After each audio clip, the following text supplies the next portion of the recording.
اعوذ باللہ من الشیطان الرجیم بسم اللہ الرحمن الرحیم السلام علیکم ورحمۃ اللہ وبرکاتہ۔ نور پوائنٹ کے پیارے بھائیوں اور بہنوں، میں امید کرتی ہوں کہ آپ سب خیر و عافیت سے ہوں گے۔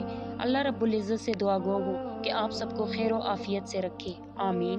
سامعین کرام، اسلامی سال کا 8واں مہینہ شعبان کا مہینہ ہے۔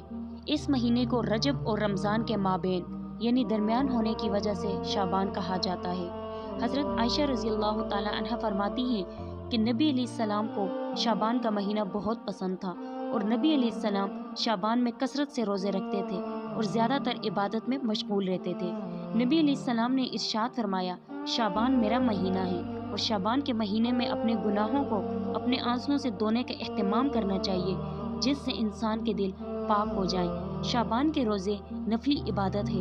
امام شافعی رحمہ اللہ اور امام مالک رحمہ اللہ کا یہ قول ہے کہ جو رمضان سے پہلے پچھلے رمضان کی قضا رکھنے پر قادر ہو اور روزے نہ رکھے تو اس پر قضا اور توبہ کے ساتھ ہر روزے کے بدلے میں ایک مسکین کا کھانا بھی بطور کفارہ ادا کرنا واجب ہے۔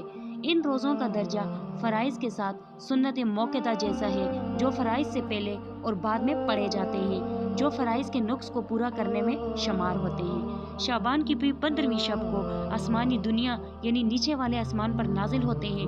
اللہ رب العزت بنو کلب قبیلے کے بالوں سے بھی زیادہ لوگوں کی بخشش فرماتے ہیں۔ حضرت ابوبکر صدیق رضی اللہ تعالیٰ عنہ سے روایت ہے کہ نبی علیہ السلام نے فرمایا، اللہ شعبان کی 15ویں شب کو تجلی فرماتا ہے اور تمام مخلوقات کو بخشتا ہے سوائے مشرک، چغل خور، والدین کا نافرمان، حسد کرنے والا، شرابی، سود خور، زانی، قاتل، نجومی اور جادوگر۔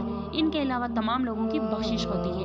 فرمان نبوی ہے کہ بخشش سے مرحوم ان لوگوں پر اللہ شعبان کی 15ویں شب کو بھی نظر نہیں فرماتا جب تک وہ سچی توبہ نہ کرے، اور اس رات کو آئندہ سال بھر کے فیصلے فرشتوں کے سپرد کر دیے جاتے ہیں۔ ارشاد باری تعالیٰ ہے کہ اس رات ہر حکمت والے کام کا فیصلہ کر دیا جاتا ہے۔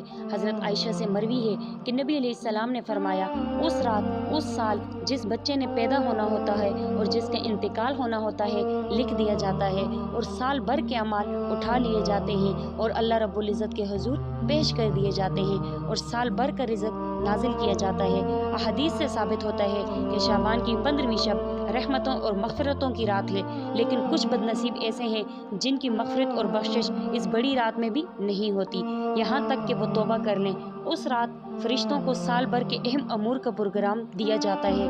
حضرت علی رضی اللہ تعالیٰ عنہ سے روایت ہے کہ نبی علیہ السلام نے فرمایا، جب شعبان کی 15ویں شب آئے تو رات کو عبادت کرو اور دن کو روزہ رکھو۔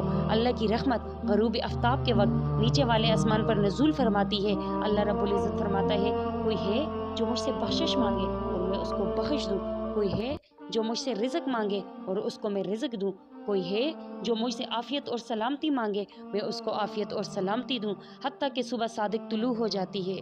حدیث نبوی ہے کہ جو شخص توبہ کرنے والا ہے جیسا اس نے کوئی گناہ نہیں کیا، لہٰذا ہم اس فضیلت کے موقع پر اپنے تمام گناہوں کی معافی مانگیں۔ ہم کو چاہیے کہ اس مبارک موقع پر اپنے گناہوں کی معافی مانگیں اور جو فوت شدہ عبادت ہیں ان کے ادا کرنے کا پختہ ارادہ کریں، جیسے نمازیں اور روزے جو ہم سے نہ ہو سکیں تو ان کو پکا کرنے کا ارادہ کر لیں، اور ہمیں ان تمام باتوں کا خیال رکھنا چاہیے جن سے ہمارے نیک اعمال ضائع نہ ہو۔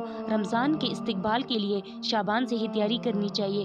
شعبان میں کثرت سے روزے رکھیں۔ اللہ ہمیں اپنے گناہوں سے سچی توبہ کرنے کی توفیق عطا فرمائے، آمین۔ حضرت اسامہ بن زید رضی اللہ تعالیٰ عنہ فرماتے ہیں کہ میں نے عرض کیا، اے اللہ کے رسول، میں نے شعبان کے مہینے سے زیادہ کسی اور مہینے میں آپ کو نفلی روزے رکھتے ہوئے نہیں دیکھا، تو آپ صلی اللہ علیہ وسلم نے فرمایا، ماہ شعبان رجب اور رمضان کا درمیانی مہینہ ہے جس سے لوگ غافل ہیں، جبکہ اس مہینے میں لوگوں کے اعمال اللہ رب العزت کے حضور پیش کیے جاتے ہیں، اور میں پسند کرتا ہوں کہ جب میرے اعمال میرے رب کے سامنے پیش ہوں تو میں روزے کی حالت میں ہوں۔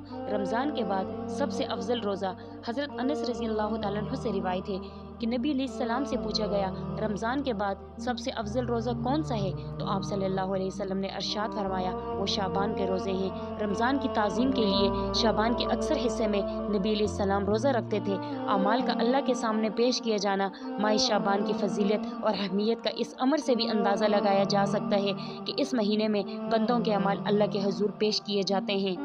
جو شخص اس مہینے میں جتنے زیادہ نیک اعمال کرتا ہے اس کو اتنی ہی اللہ کی رحمت اور مغفرت نصیب ہوتی ہے اور اس قدر بارگاہ الہی سے قرب نصیب ہوتا ہے۔ ناظرین کرام، اب آپ کو شعبان کے اہم تاریخی واقعات کے بارے میں بتاتی ہوں۔ ماہ شعبان سے وابستگی اہم تاریخی واقعات۔ شعبان کا مہینہ اسلامی تاریخ میں بہت بڑی اہمیت کا حامل ہے۔ اس میں پیش آنے والے چند اہم تاریخی واقعات درج ذیل ہیں۔ شعبان سن 2 ہجری میں کعبۃ اللہ مسلمانوں کا قبلہ قرار پایا۔ اس سے پہلے بیت المقدس مسلمانوں کا قبلہ تھا۔ شعبان سن 2 ہجری میں ہی رمضان کے روزے فرض ہوئے۔ شعبان سن 4 ہجری میں سیدنا حضرت حسین رضی اللہ تعالیٰ عنہ کی ولادت ہوئی۔ شعبان سن 5 ہجری میں غزوہ بنی مستلق پیش آیا۔ شعبان سن 6 ہجری میں سردمۃ الجندل واقع پذیر ہوا۔ شعبان سن 50 ہجری میں عظیم صحابی حضرت مغیرہ بن شعبہ رضی اللہ تعالیٰ عنہ کی وفات ہوئی۔ شعبان سن 492 ہجری میں سیلبی بیت المقدس پر باقاعدہ قابض ہو گئے۔ شعبان سن 582 ہجری میں سلطان صلاح الدین ایوبی نے بیت المقدس کو صلیبیوں سے آزاد کروایا۔ یہ تھے شعبان کے کچھ اہم تاریخی واقعات جو آپ سب کی خدمت میں پیش کیے۔ اللہ رب العزت ہم سب کو دین کی سمجھ عطا فرمائے اور اس کے مطابق زندگی بسر کرنے کی توفیق عطا فرمائے، آمین۔ آپ سب سے گزارش کرتی ہوں کہ ہمارے چینل نور پوائنٹ کو سبسکرائب کریں اور سبسکرائب کے ساتھ ساتھ ہماری ویڈیو کو لائک اور شیئر کریں اور اپنی قیمتی رائے کے ساتھ کمنٹس باکس میں ضرور دیں۔ اللہ رب العزت آپ سب کو اپنے حفظ و امان میں رکھے، آمین ثم آمین۔ اللہ حافظ۔